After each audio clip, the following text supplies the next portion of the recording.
only could have started from the end. Now I have a house for kids and even a big land. Who knew I'd have only made mistakes that would have been fixed with a slice of cheesecake. Demo Salvatore was my 18 dream, but now the only one I be with is Shanda Bing. Yeah, here I am talking to you since I'm 30 as fuck. Hello, bitches. Welcome back. I love to say this. Sorry. Hi, this is 30 as fuck, and I'm Vanessa Rossi, and I'm your host. Welcome back to another episode. Sorry, I'm just fixing my computer over here because I need my notes. Okay, I didn't really prepare this episode. I just wrote down a couple of things. It's something that really comes from my core.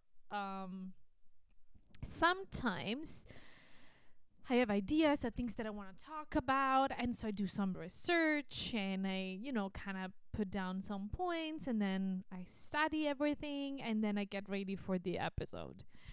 But this episode, the title of this episode is My Worst Enemy. And my worst enemy is me. So I decided I want to talk about this because probably there are so many of you out there that feel the same. Sometimes our worst enemy, it's literally just us. We self-sabotage so much. And so I wanted to explain to you and share with you my personal experience and see if maybe this can help you to feel less lonely and be like, oh, okay, it's not just me. Thank God. Thank God. Thank God. And no, it's not just you. It is not at all. So, okay, let's see, where do I want to start? Okay, so in the past few weeks, I've been recording the podcast, and let me tell you that I did record one of the episode 4 times. 4 times. I was so anxious. Literally, I was recording. The first time that I was recording, you could hear my anxiety through my voice. And I was like, why the fuck am I anxious? Like, this is me. It's me. And so I thought about it a little bit, and I was like, oh my gosh, I'm self-sabotaging myself. I'm self-doubting myself. What is going on? Like, why I'm so scared to share this? Why I'm so scared that whatever I'm gonna say, it's not gonna be, not gonna be liked or taken seriously, or I don't know. And I have these questions in my head, and I was like, who's gonna listen to this one? So why are you you don't know what you're talking about? Why are you sharing this thing? Like, why did you decide to do this podcast? Oh my gosh, you cannot talk, like, you keep repeating yourself. And I was like, oh my gosh, like, really so critic on myself. And I was literally self-sabotaging myself, because I have the abilities to do this. I know that I do, but somehow my anxiety and got through my brain and was telling me that I was not good enough, and that I wasn't able to do this. And guess what?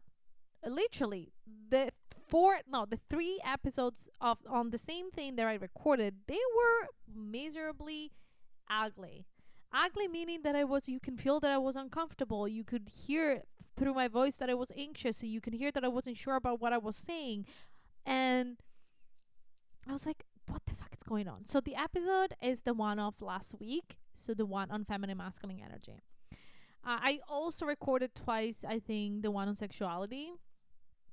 And it's crazy how I've been making my life more difficult, because I'm doing this during my free time, during my days off, okay? Because I work 40 hours a week. And I also took a day off last week because I was like, okay, I need to chill the fuck out and relax and do this and be able to do it. Okay, so have you ever felt this way? Have you ever felt that sometimes you're keeping yourself from doing things because you're scared it's gonna end up being shitty. um you don't believe in yourself. You, even if you've been doing like uh the thing for a long time, maybe at work, or maybe I don't know, you want to start something and you don't know where to start. But it's not like that you don't know where to start, you're so overcomplicating everything because you're scared that you're gonna fail. You're scared that you're going to, I don't know, be disappointed by yourself. So I went online and I wanted to research like what are the main reasons why we do this, why we self-sabotage ourselves, why we become our worst enemy. And so here they are. I'm gonna read it to you. 1 second, because I'm blind. Okay. So the first one. Okay, let's say that self-sabotaging is a very complex behavior. Okay, it's not the same for everyone. We have different reasons, and of course, most of the time, it's dictated by past experiences. So it's your own brain trying to warn you because maybe you tried something like that and you got disappointed, and so you felt bad, and your anxiety kicks in a little bit. And even when we don't suffer with anxiety, although let's be honest, who doesn't? It's still normal. It's our survival instinct. Okay, and so here they are. So first on the list, it's a fear of failure. So some people are so afraid of failing that they sabotage their efforts to avoid the possibility of failure altogether. And this is me. I'm so scared of failure. And I don't know why, because every time that I failed, I picked myself up, I, you know, pat myself on the shoulder, and I moved on. I learned the lesson, and I'm aware that every time that I failed in my life, we talked about this in the past. Every time that I failed, I was super, super happy to learn the lessons, and I became who I am right now. So, why am I so scared of failing? I don't get it. Like, it's even in my own brain, I'm like, Vanessa, this doesn't make any sense. Anyway, so one other thing that could happen is procrastination on a project out of fear. It won't meet expectations. So that's what we tend to do, what I tend to do. I don't anymore, meaning that I'm still kind of pushing a little bit. There are some things that I'm very, very scared. For example, my acting career, like my acting. I know I can fucking act. I've been doing this for 10 years, but still there are part of me that it's like keeping me from auditioning because I am I can really control the outcome, and I feel that I'm going to fail and be miserable, that it's going to be someone out there being like, Vanessa, this is not what you're supposed to do. So my goal for this year is trying to get over this, get over myself, basically. Okay, so fear of success. Yes, because we do have also the other way around. So, success can bring increase of expectations, visibility, and pressure. So, for some people, this fear can lead to behaviors that derail their progress. So, basically, we know that we might be success about this, that we might be able to do this, and oh my gosh, what are we going to do when we will have to work double, when we will have to do certain things? And I think that also I do have this tendency too. So it's the both outcomes for me, especially for acting, but even for this podcast a little bit. Or even my love life. Sometimes I'm like, I don't want to go on dates because then I'm gonna get disappointed. It's not gonna work because this is what it is. But what if it works? Oh my gosh, if it works, I will have to find time also for this relationship. I will have to, compromise. I will have to probably do so many other things and maybe move together with this person and create a life. And even if this is what I want, it's still a lot of pressure. It's still a lot of pressure. Or in my acting career, it could be the same. That I keep saying acting career, but there's not any career over here. Um, because what if I made it? What if I actually booked a movie? Oh my gosh, I have to take time off from work, and then like what if then this is gonna happen, and then I don't know, I book another one, and then it's gonna be on and off of work. What if then I lose my job, but then it's gonna go bad on the other side? Like there's always like this what if. And I'm gonna make you laugh right now because my grandma, I mean, no, there's a say in Italy that says, if my grandma had wheels, she would have been a cart. I know that for you doesn't make any sense because it's more like a dialect, very old say. But basically, it's like, yeah, if you don't know, like if what? If doesn't make any sense. If doesn't exist yet. So why are you worrying? If it's something else that doesn't exist. Okay, then third, it's low self-esteem. Ooh, this is touching me very deep inside. I'm pretty sure it's touching a lot of you. Okay. People with low self esteem may feel unworthy of success, happiness, or healthy relationships. They unconsciously create circumstances that align with their negative self image. Mic dropped. Wow. Ooh, there's also an example. The example is phenomenal. Ending an healthy relationship because it feels too good to be true. Hey yo, hands up. Hands up who did it. Hands up who's very, very, very uh, guilty of this. Or self sabotage like a relationship because it works so well that you're like, oh, this is not going to, like, this is like too good to be true. Um, this it's for sure connected to past traumas. For me personally, is I don't know if you like me grew up in a very toxic and chaotic family. A type of like your idea of relationship was very chaotic and toxic. Then if you find someone good, you're like, oh, this is weird. This is weird. And this is connected to something else that we're going to say actually later. I'm going to say later. It's the point 7 that's connected to that. That it's like trauma and conditioning. But let's move on. Okay, comfort and familiarity. Oh no, actually it's connected also to this. So sometimes we are like so familiar to be in certain situations that we don't want to change that. We don't want to change that because it's uncomfortable. And so even negative patterns can feel familiar and safe. Change, even positive change, it requires stepping into the unknown, which can be unsettling.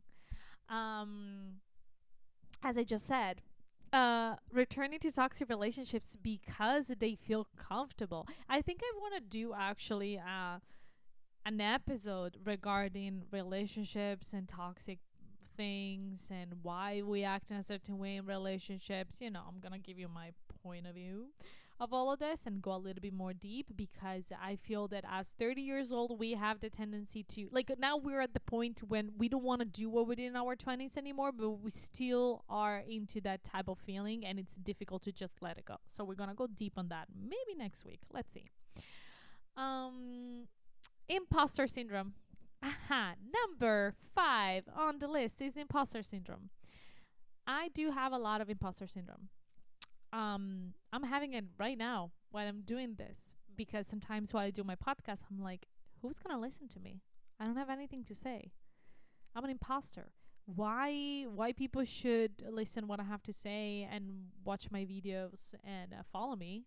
I mean, I know shit about this life. I'm still like, I don't know, improvising.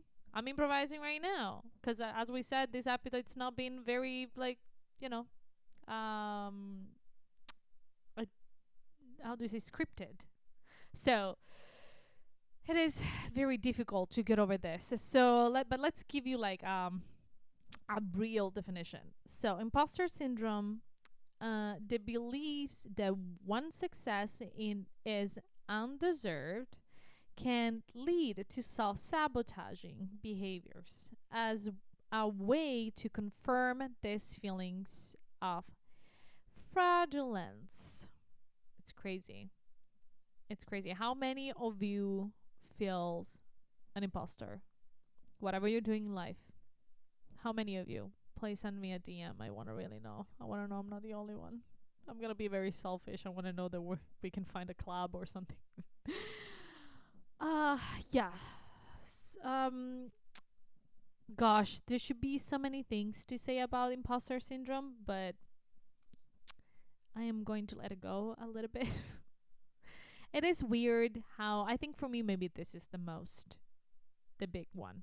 The big one. The first reason for me that I feel that I'm my worst enemy is that I don't believe that what I'm saying, that what I feel, it's worth for anyone to listen to.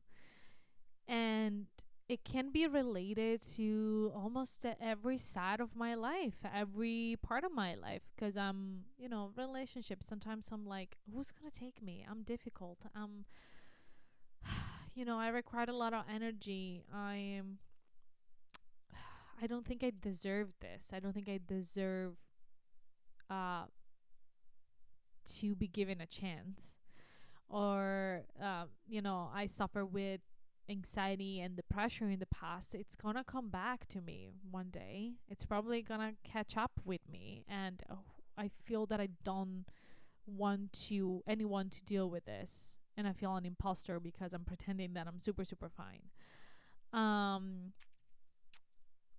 Work, well, not work, because work, I know I kind of know how to do my work, but podcasting or acting, oh my gosh, that's the main reason I feel like an imposter. um what else? I think in friendship, and I'll be honest, I have to be honest with myself, there's others like areas of my life that I'm like, no, it's actually pretty good, it's not that bad. But still, it's crazy that some of the things that are important to me or they could change entirely my life, and that I was trying to do for half of my life, because I'm 30 years old, and I fell in love with acting, for example, when I was in middle school, so literally when I was 13, 14. um it's still crazy how I feel that I don't deserve it. Wow, this episode, feeling chilly. Okay, perfectionism. Ooh, perfectionism. Oh, yes, this is something that probably like Virgo, Libra, Capricorn, we feel a lot. We like to do things properly. You have no idea how many times to start this podcast, because I know how I want it to be, How many times I had to be like, you know what? Let it go. Let it go. Just start. Just start. And that's like a kind of suggestion that I will give you if you're a perfectionist. Just let it go. Just do it. Just do it. It's gonna get better. I know it's difficult and it goes against every cell in your body, but you have to try to make it happen. Um, the explanation of perfectionism over here, it's a perfectionist often set impossible high standards. When they can't meet them, they give up entirely, engaging in self-sabotaging behaviors. More I read this, more like, motherfucker, I am feeling all of those. I am literally feeling every single one of those. I think it's a very like mixed cocktails or every single thing. Okay. I think I have things to talk with my therapist this Monday.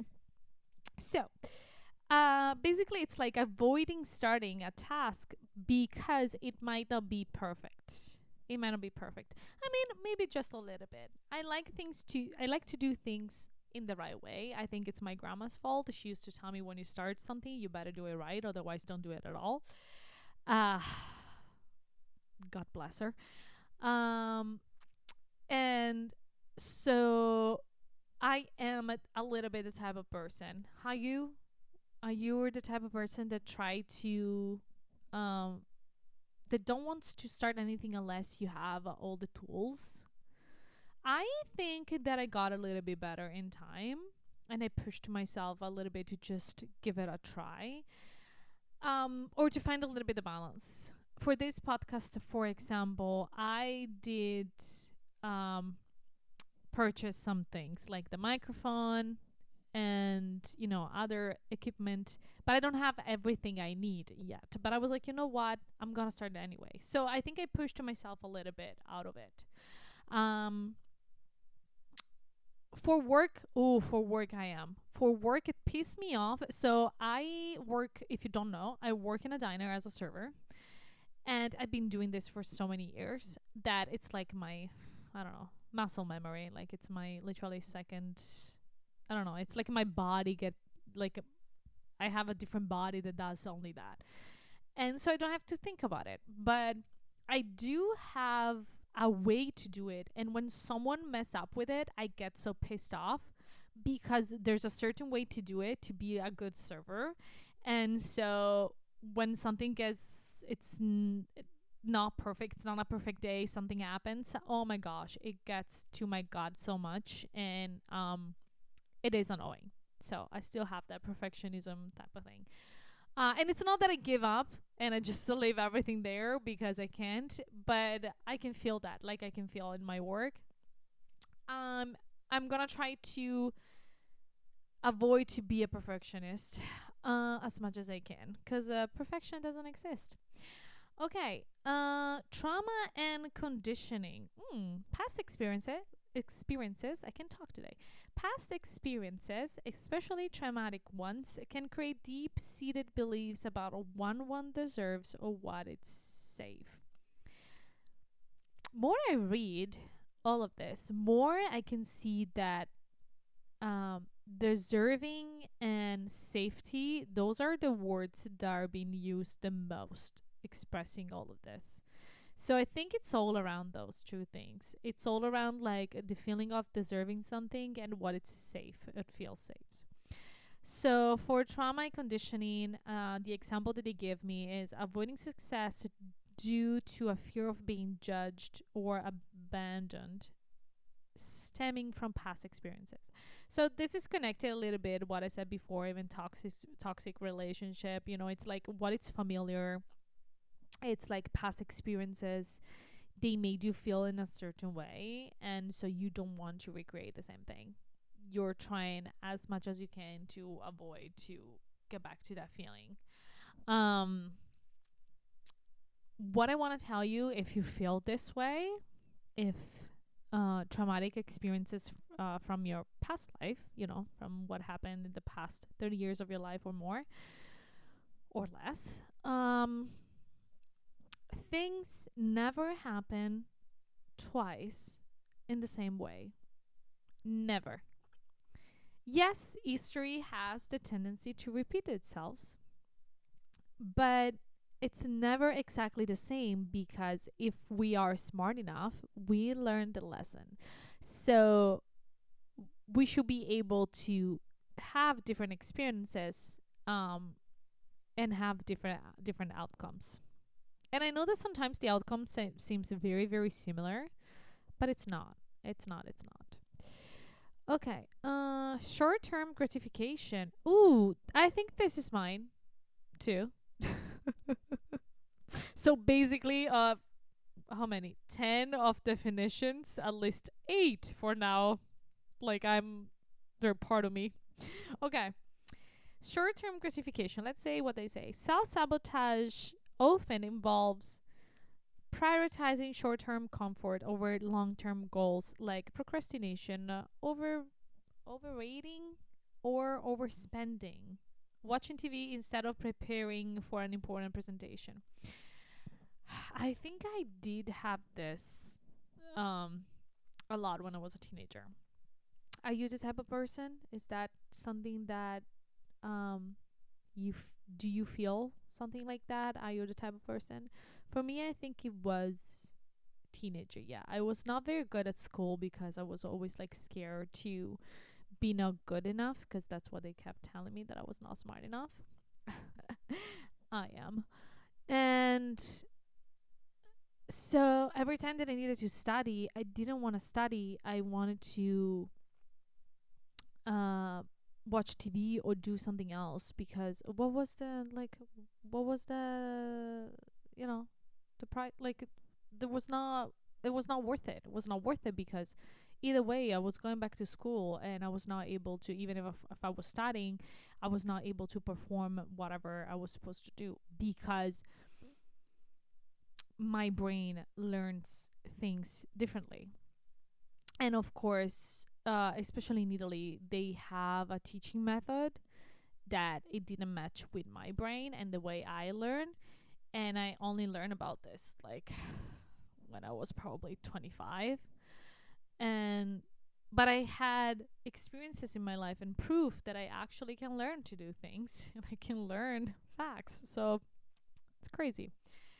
Um, Number 9, unconscious secondary gains. Interesting.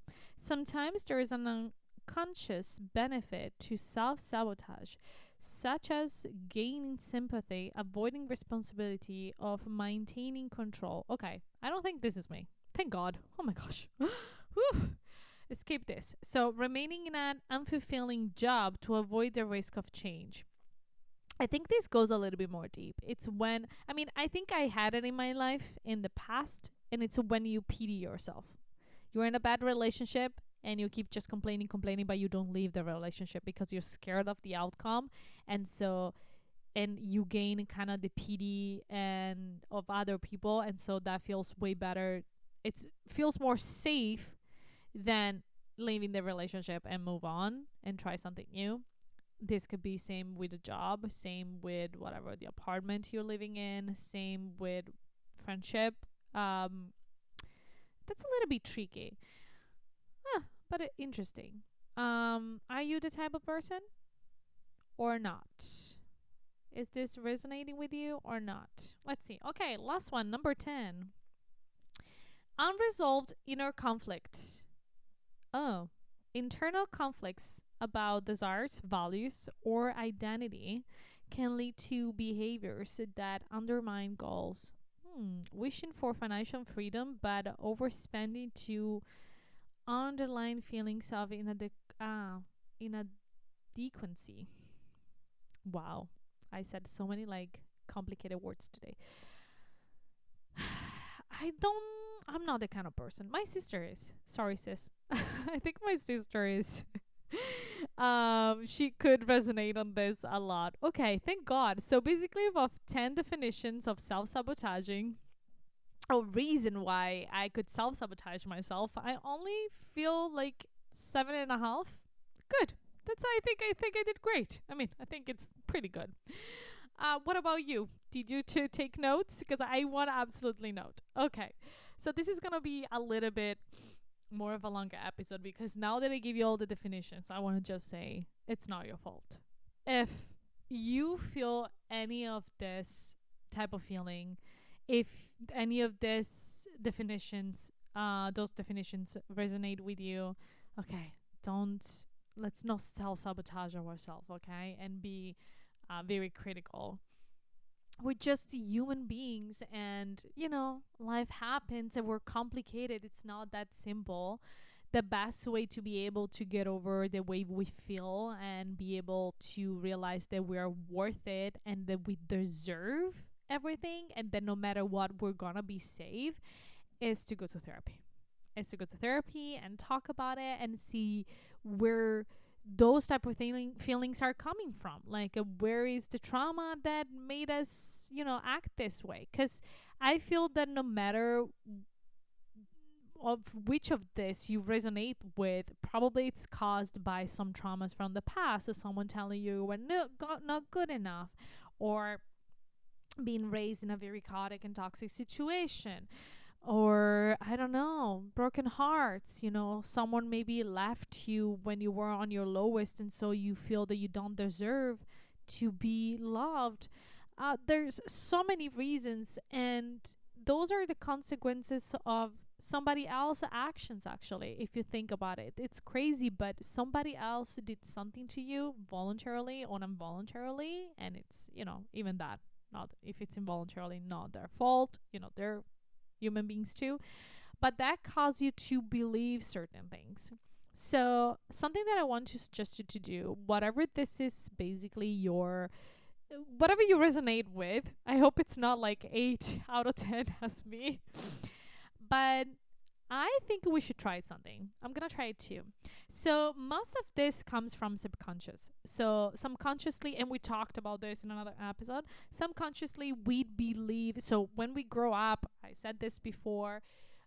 We assimilate so much information that get into our subconscious, and we believe certain things. And so we believe that maybe we're scared of failure, or we're scared of success, or we have low self-esteem. We don't want to leave the familiarity and the comfort or something. We have the imposter syndrome, perfectionism, and so and so and so. And so subconsciously it's stuck in our brain. And so what we have to do, it's basically clean up a little bit, dust a little bit our brain from those beliefs that are not serving us. Okay, so something that helps me a lot that I did in the past and I should do again because I was self-sabotaging myself last week is to write down all the things that I'm capable of. All the things, like for me, I think that I'm scared of failure a lot, and maybe the self-esteem. Those are the two. And the self-esteem and imposter syndrome, I think they go like um hand by hand. So I'm gonna try to push those thoughts away, writing down all the things that I'm capable of, and that includes also the fact that I'm capable to fail and get up, and what it could be the worst consequences if I fail. What's gonna happen? Am I gonna die? No. Am I gonna be pissed off? Yeah, a little bit. Am I gonna have a glass of wine and move on with my life? Probably. So, and I'm gonna learn lessons. Oh my gosh, yes, the best part. I'm gonna have learned something, and I'm gonna look back when I'm gonna be 80s and be like, oh my God, you know what I did in my life when I was young? I had a podcast. You know what I did? I tried acting because it was something that I really loved. So even if all of those are not gonna be, I'm not gonna have the success that I think I want to have around those. Um, I'm gonna be happy. I think I'm gonna be happy at the end. And I think you're gonna be too. So whenever is the reasons, find a way to overcount it, to fight it. So if you're a perfectionist, just to write a list of things that you think you need to start something, and then pick the first 3 things, the most important 3 things, and go with those. Go with those. So, do you want to start a business? Okay, what do you need? You need an idea. You need maybe an Instagram account to, set it out. And maybe you need to take a class to learn how, manage it. Good. Go for it. That's it. That's it. You don't need anything else. The rest is going to come. If you're very into short-term gratification, so we said it's watching TV or those type of things, maybe make a list of things that you have to do, that you want to do, the goals that you want to do, and give yourself the gratification every time that you do one of those things. So let's say I'm making like a stupid thing, like a stupid list right now. Let's say that you want to write a book. Okay, write the first chapter and then watch an episode of your favorite TV show. And so and so and so and so. And you don't watch more than one episode unless you write another chapter. And so and so and so and so. So there are so many ways that we can deal with this, that we can fix and battle and destroy our worst enemy, that is ourselves, and turn into our best version. Oh my gosh, I hate this sentence, the best version of yourself. You already are the best version of yourself, with what everything that we deal with in this life, and everything you go through. Honey, I'm sure that this is the best that you could be, because I'm talking for myself, and after everything I got through in my life, it's amazing. It's amazing that I'm not out of my mind. Okay, it's amazing. And I feel that you feel the same. I think you're the same. So you got this, girl. You are already the best version of yourself. You can always get better. Of course, we can always get better, but we're already like a nice point. Okay. I think I gave you the call to action. Please share with me. I want to know. Send me a DM. I want to know which one of this you resonate more. Don't be shy. I told you mine. 8 out of 10. Girl, you cannot be worse than me. Um, and send it to me. We can have a conversation about it. I'm really, really curious to know, like, I love this. I love to know your traumas. I love to know what you're dealing with and shake your hand and give you a slap in the butt because you're dealing with it. So please send me a DM. If you don't follow the page already, 30 as Fact Podcast, or even my personal page, it's fine. Vanessa Di Rossi. Thank you so much for listening to this. Oh my gosh, 35 minutes of podcast. Crazy. Probably one of the longest. But I'm happy I shared this with you. I hope this could help you in any way. And let's go out and be the best ally instead of the worst enemy. Okay. Thank you so much, ladies. Thank you for listening. And please share this episode when you listen to it on your Instagram. Tag me. I love to see you like listening to it. Thank you so much. And see you next time. Ciao, ciao. Yeah, here I am talking to you since I'm 30 as fuck.